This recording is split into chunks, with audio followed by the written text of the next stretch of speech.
కుసాల బ్రహ్మచారి, BJP state Vishwakarma cell convener, Telangana state.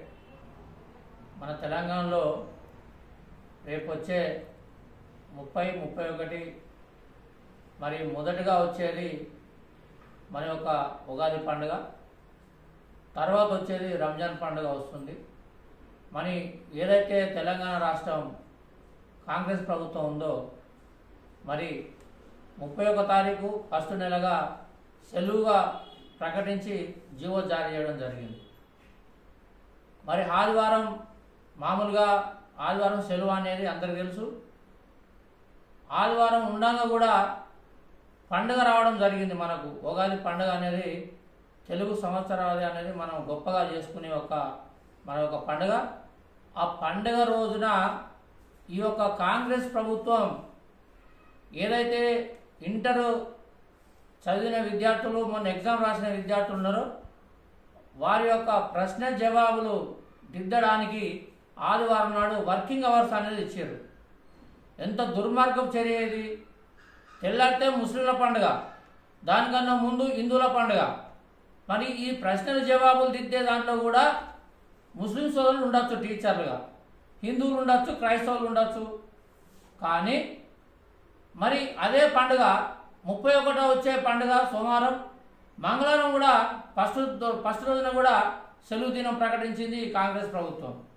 కానీ ఎంత దుర్మార్గంగా హిందువుల వైపు ఒక కన్ను, ముస్లింలు మన ఏదైతే రంజాన్ పండుగ ముస్లిం సోదరులు అయితే ఏదైతే ఉన్నారో వాళ్లకు సెలవు ప్రకటించడం జరిగింది. మనం వాళ్ళకి సెలవు ప్రకటించినందుకు మనకు అభ్యంతరం లేదు. కానీ వాళ్ళను ఒక రకంగా మనల్ని ఒక రకంగా చూసి ఆదివారం నాడు సెలవు ఉన్నా పండుగ ఉన్నా ఆ రోజు వర్కింగ్ అవర్స్ పెట్టడం అనేది దుర్మార్గం చర్య అనేది నేను చెప్తున్నాను. ఇది రేవంత్ రెడ్డికి తగదు. రేవంత్ రెడ్డి కూడా ఒక హిందూ, మరి ఆయన కూడా గుళ్ళు గోపురాలు పోతాడు, ఇస్తరాఫ్ హిందులకు కూడా పోతాడు, పోనీ అని మాకు అభ్యంతరం లేదు.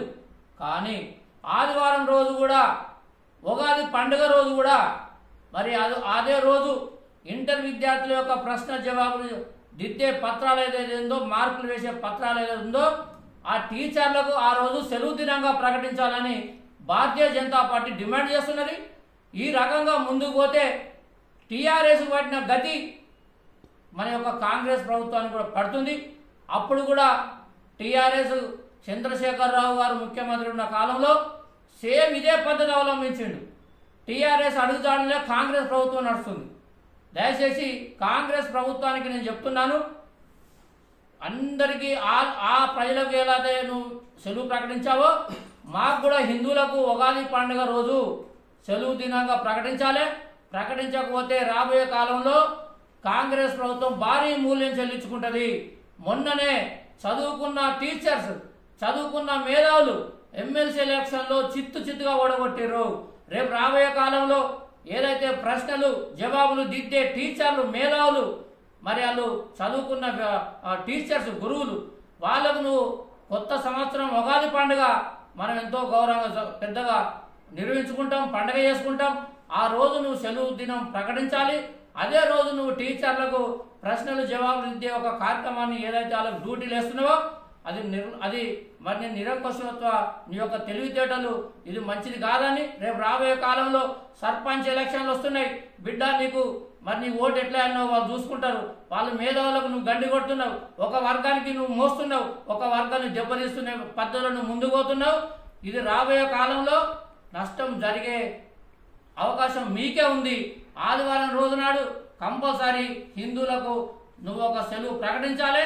ఏదైతే ముస్లింలకు ప్రకటించావో వాళ్ళకి ప్రకటిస్తున్నావు అని చెప్పి మేము అనడం లేదు. వాళ్ళకి ఇచ్చేది వాళ్ళకి ఇవ్వండి.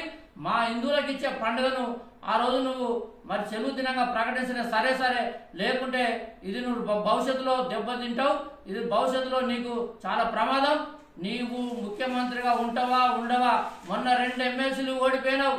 నీకు ఇంకా బుద్ధి రాకుంటే, ఇంక హిందువులకు నువ్వు అన్యాయం చేయాలనుకుంటే, ముందు పోవాలనుకుంటే నువ్వు మాత్రం నీ ముఖ్యమంత్రి పదవి కూడా ఊడిపోతాయని చెప్పి నేను కోరుకుంటున్నాను. హిందువులకు ఎప్పుడో ఎవరు అన్యాయం చేసినా ఈ జీవితంలో కానీ ప్రపంచంలో కానీ ఎవడు బతికి పట్టగట్లేదు. హిందువులకు మోసం చేయకూడదు.